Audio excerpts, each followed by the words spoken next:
Saudara-saudariku yang terkasih, hari ini Jumat 14 Februari 2025. Saya Romo Siga dari Paroki Santo Yusuf, Surabaya.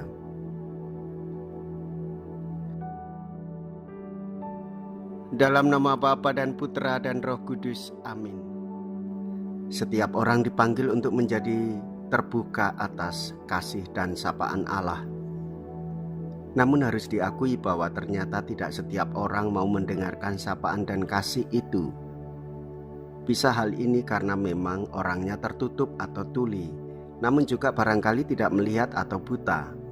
Hari ini kita berusaha membuka hati dengan datang kepada Tuhan Yesus yang kita rayakan dalam perayaan Ekaristi. Kita tetap memohon agar kehadirannya dalam tubuh dan darah memberi kesembuhan kepada kita yang merayakannya. Yang tuli dijadikannya mendengar, yang bisu dijadikannya berbicara. Mea culpa, mea culpa, mea maxima culpa. Marilah kita berdoa. Allah Bapa kami yang Maha Rahim, hanya mereka yang tidak mau melihat yang benar-benar buta, hanya mereka yang tidak mau mendengar yang sungguh tuli. Kami mohon kepadamu, bukalah mata dan telinga kami terhadap segala kebaikan yang telah kau laksanakan dengan perantaraan orang-orang pilihanmu, sehingga kami dapat memberi kesaksian. Semua yang dibuatnya itu baik. Dengan demikian semoga semakin banyak orang mengimani putramu itu, sebab dialah Tuhan dan pengantara kami, yang hidup dan berkuasa bersama dengan Dikau dalam persatuan Roh Kudus, Allah sepanjang segala masa. Amin.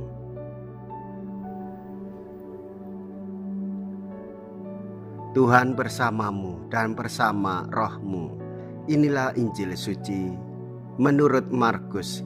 Dimuliakanlah Tuhan. Markus bab 7 ayat 31 sampai dengan ayat 37.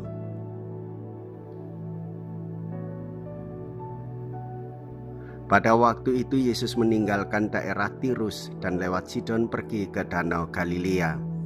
Di tengah-tengah daerah Dekapolis, di situ orang membawa kepadanya seorang tuli dan gagap dan memohon supaya Yesus meletakkan tangannya atas orang itu.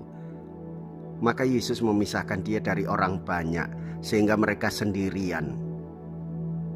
Kemudian ia memasukkan jarinya ke telinga orang itu, lalu meludah dan meraba lidah orang itu.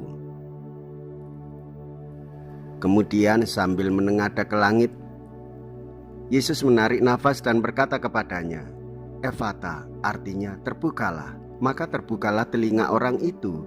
Dan seketika itu terlepas pula lah pengikat lidahnya, lalu ia berkata-kata dengan baik. Yesus berpesan kepada orang-orang yang ada di situ supaya jangan menceritakannya kepada siapapun juga.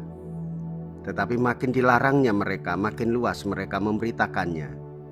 Mereka takjub dan tercengang dan berkata, Ia menjadikan segala-galanya baik. Yang tuli dijadikannya mendengar, yang bisu dijadikannya berbicara. Demikianlah sabda Tuhan. Terpujilah Kristus.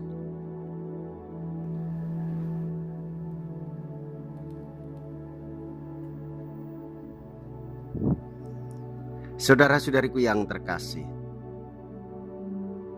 Tuhan Yesus berkuasa atas hidup kita. Ia memberikan kesembuhan dan keselamatan, sehingga Allah mau tidak menguasai kita. Melalui penyembuhan, orang sakit itu tidak saja mengalami penyembuhan fisik, namun secara rohani ia disembuhkan. Hatinya terbuka untuk menerima, mengalami dan mengakui kebaikan Tuhan Yesus. Hendaklah kita juga menerima, mengalami dan mengakui kebaikan-kebaikan Tuhan di dalam kehidupan kita. Jikalau kita berani hidup menderita dalam Yesus, maka kita pun akan dipermuliakan di dalam Kristus. Terpujilah nama Yesus, Bunda Maria dan Santo Yosef untuk selama-lamanya. Marilah kita berdoa. Allah Bapa yang Maha Rahim, kami bersyukur Atas sakramen cinta kasih-Mu ini, mampukanlah kami untuk melihat dan mewartakan karya cinta kasih-Mu dalam hidup kami sehari-hari. Utuslah roh kebijaksanaan-Mu untuk membimbing kami dalam pesiaran menuju kepadamu dengan pengantaraan Kristus Tuhan kami. Amin. Tuhan beserta kita sekarang dan selama-lamanya. Semoga Allah yang Maha Kuasa memberkati saudara sekalian, Bapa dan Putra dan Roh Kudus. Amin. Saudara-saudariku yang terkasih, pergilah. Ibadah sabda sudah selesai. Syukur kepada Allah.